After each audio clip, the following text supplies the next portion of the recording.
Hello प्यारे बच्चों, हमने पिछले वीडियो में एक्सरसाइज 5.2 के 15 सवाल पूर्ण कर लिए हैं। अब हम 16वें सवाल की बात करते हैं। देखिए क्या दिया है, पढ़ता हूं 16वां सवाल। वह एपी ज्ञात कीजिए जिसका तीसरा पद 16 है और सातवां पद पांचवें पद से 12 अधिक है। हमें एपी ज्ञात करनी है। तो देखिए एपी ज्ञात करने का मतलब ये नहीं है पूरी एपी ज्ञात करेंगे, हम कम से कम 3 पद ज्ञात करने होते हैं किसी भी श्रेणी के अगर में ज्ञात करने हैं तो देखिए दिया क्या है। सबसे पहले तो मान लेते हैं, माना एपी का प्रथम पद ए तथा सार्वंतर डी है, तो एपी क्या होगी? ए प्लस डी, ए प्लस 2डी, ए प्लस 3डी, कॉमा डॉट डॉट। भाई यही तो होगी। पहला पद ए है, उसमें एक निश्चित संख्या डी जोड़ने पर ए प्लस डी, प्रत्येक पद में फिर सार्वंतर जोड़ते जा अगला पद प्राप्त होता चला जाता है। अब प्रश्न में हमें दिया क्या गया है, तीसरा पद 16 है, सातवां पद पांचवें पद से 12 अधिक है।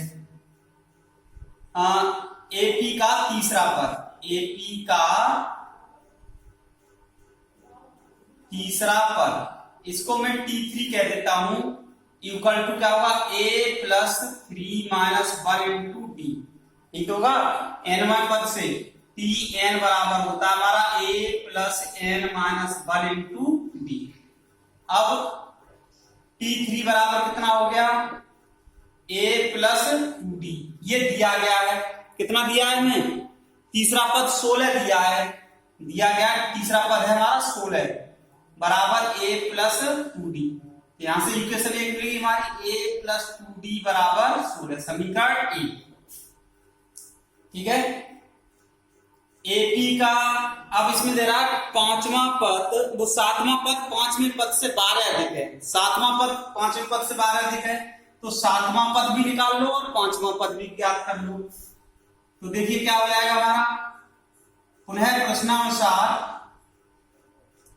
सीधे सीधे लिख दे रहा हूं मैं, पुनः प्रश्नानुसार। देखो सातवां पद पांचवें पद से 12 अधिक है, तो T7 बराबर T5 प्लस 12। T7 का मतलब सातवां पद, T5 का मतलब पांचवां पद। ठीक है, T7 का मतलब सातवां पद और T5 का मतलब है पांचवां पद। तो सातवां पद पांचवें पद से 12 अधिक है, तो हम पांचवें पद में अगर 12 जोड़ दें तो सातवें पद के बराबर आ जाएगा, या सातवें पद में से हम 12 घटा दें। अब देखो इसी सूत्र का प्रयोग करेंगे तो सातवां पद हमारा क्या होगा, a plus 7 minus 1 into d, ये लिख सकते हैं बराबर पांचवां पद T5 का मतलब क्या होगा, a plus 5 minus 1 into D, और ये प्लस के 12 हमारे आई रहेंगे, तो क्या आ जाएगा, a प्लस कितना आ गया, ये 6d बराबर a प्लस 4d और प्लस 12, ये आ गया।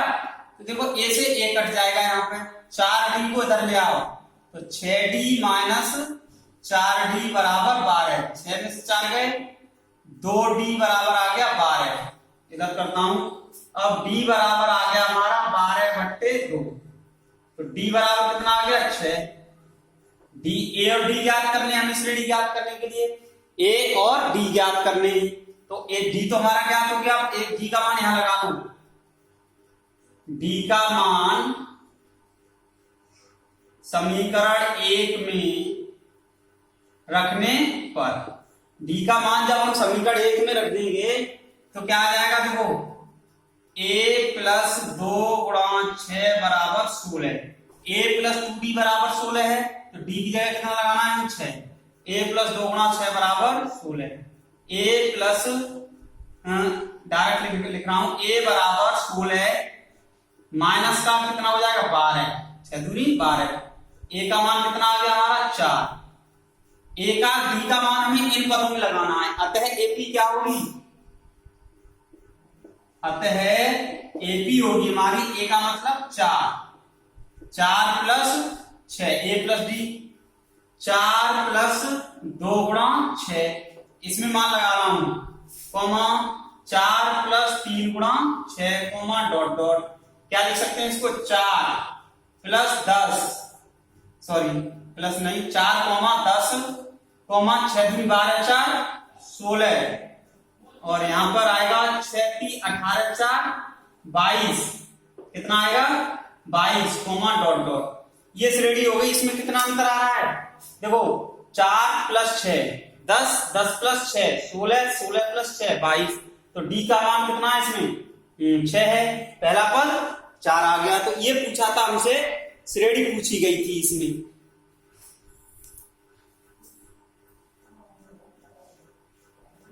अब देखिए बहुत सरल सवाल था, इसमें जो शर्त दी गई थी उसके हिसाब से हमने इसको मान लिया, ए और डी के मान ज्ञात कर लिए, और ए और डी के मान ज्ञात करने के बाद हमने श्रेणी को ज्ञात कर लिया। श्रेणी ये मैंने पहले लिख दी थी, इसमें ए और डी के मान लगा दो, श्रेणी प्राप्त हो जाती है। अगला जो सवाल है 17वां, उसके लिए फॉर्मूला बता दूंगा मैं सीधे।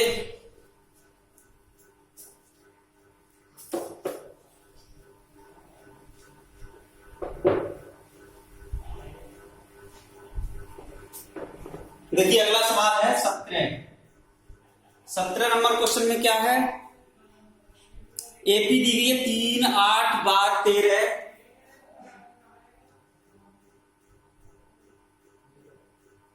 दी गई एपी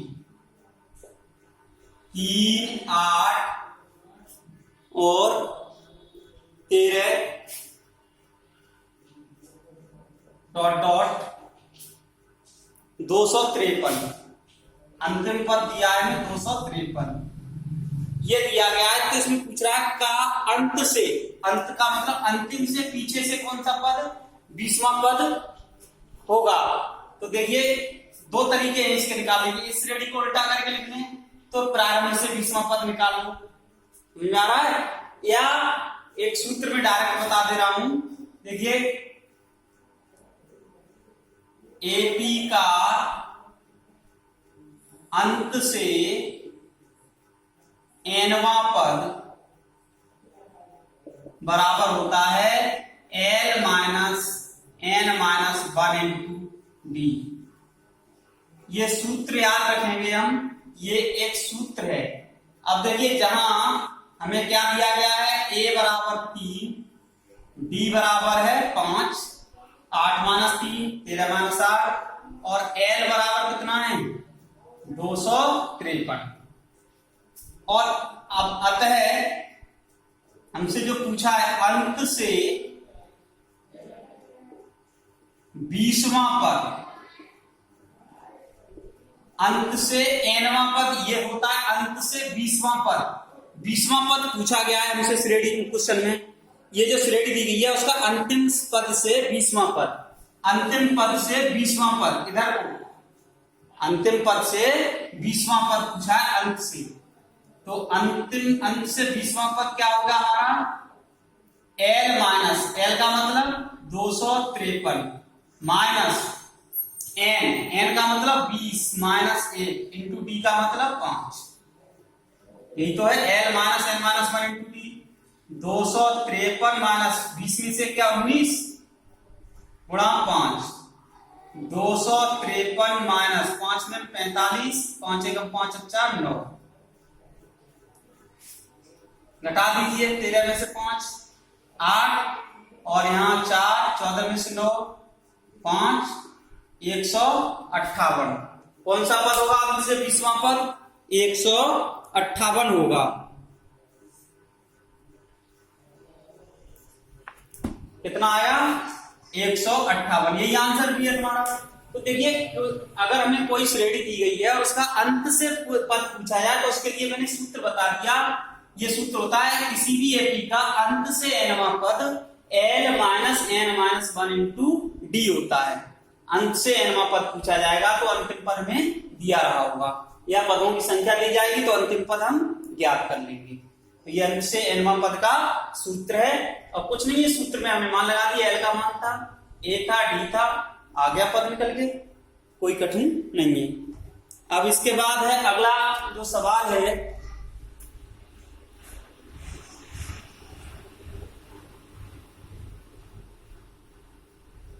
अठारहवां। कितने सवाल हो गए इसके? 17 हो गए। अब 18वां सवाल है,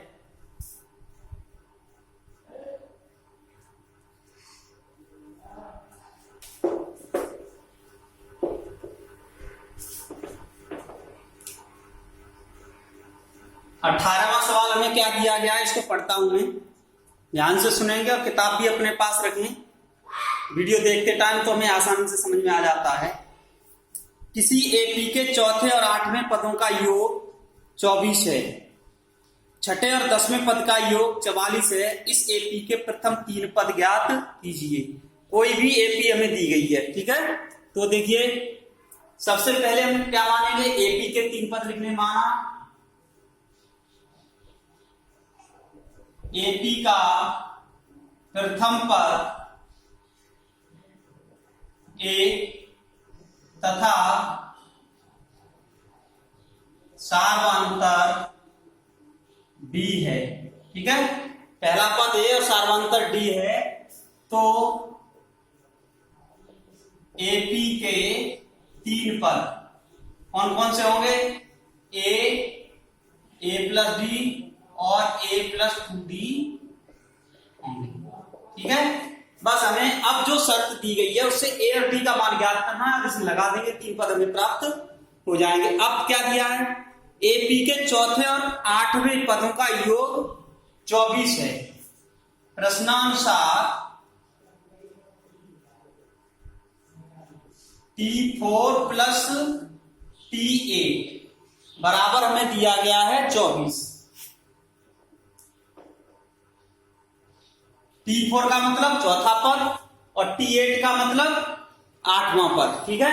और सूत्र क्या होता है हमारा, Tn बराबर a plus n minus 1 into d. ये क्या होता है, nवां पद। अब हमें चौथा पद निकालना है, तो हम कैसे लिखेंगे चौथे पद को? देखो, a plus 4 minus 1 into d. 8वां पद कैसे लिखेंगे, a plus 8 minus 1 into d बराबर 24। a और a कितना हो गया, देखो a plus 3d plus a plus 7d बराबर 24।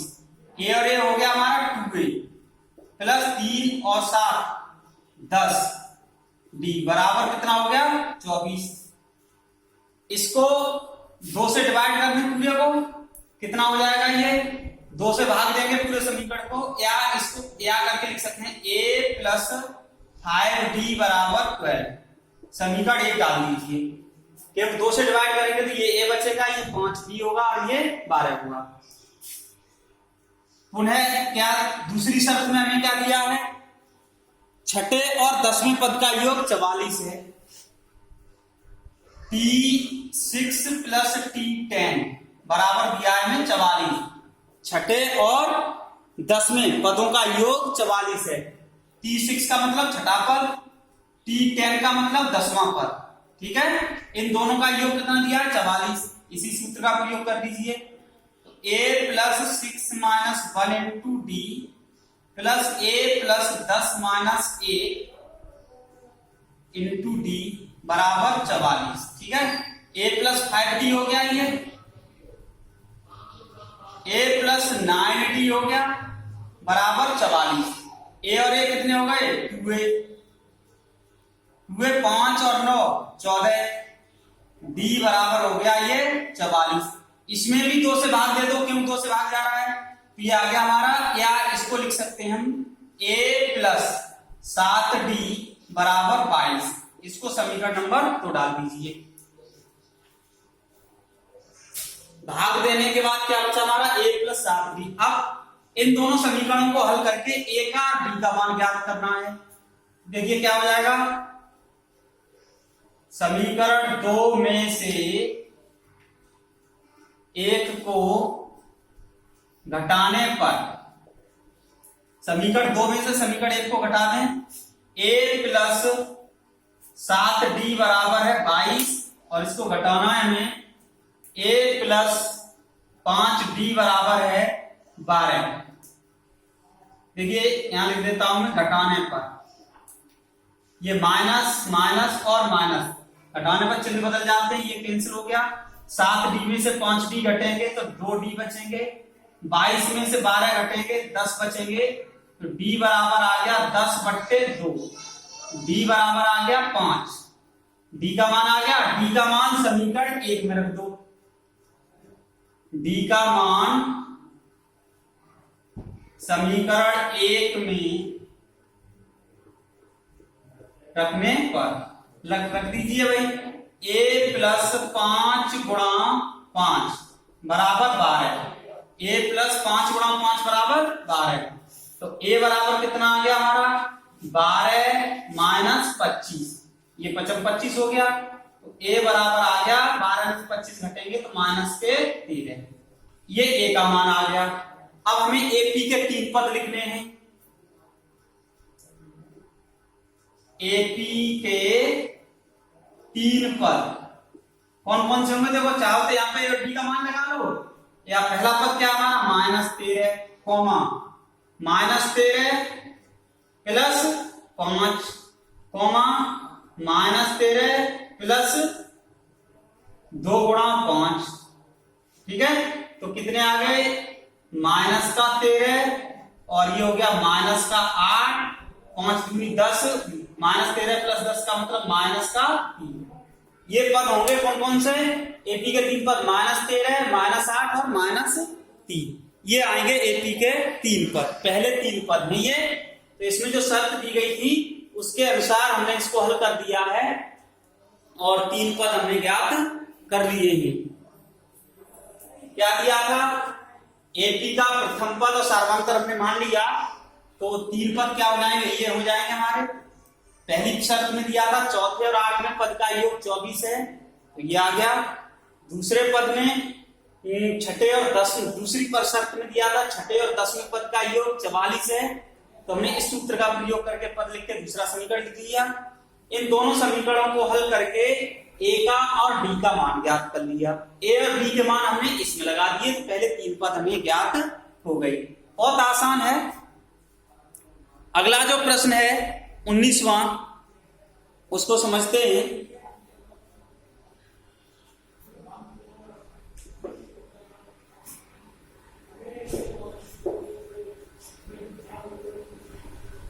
क्या दिया 19वां?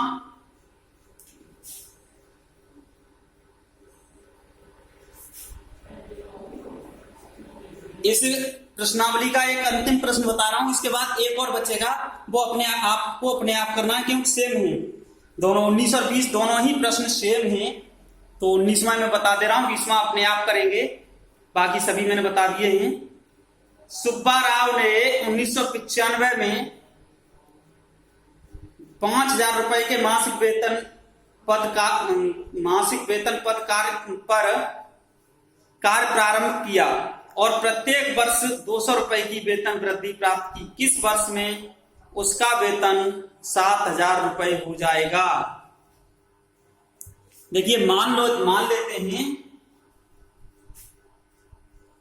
यहां दिया क्या है? देखो अगर हम श्रेणी के हिसाब से चले तो देखो दिया है पहला वेतन कितना है इसका 5,000 रुपए दिया है। प्रथम पद ए बराबर है 5,000। ठीक है,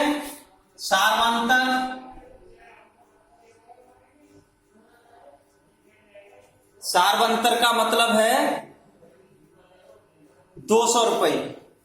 200 रुपए की उसकी वृद्धि हो रही है ऐसा।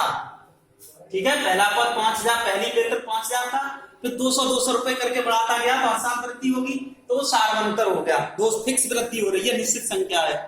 किस वर्ष में उसका वेतन 7,000 रुपए हो जाएगा? माना एनवें वर्ष में सुब्बा राव का वेतन सुब्बा राव का वेतन 7,000 रुपए हो जाएगा। तो जब nवें वर्ष में है 7,000 है तो इसका मतलब है TN क्या होगा हमारा 7,000 हो गया, TN हो गया 7,000।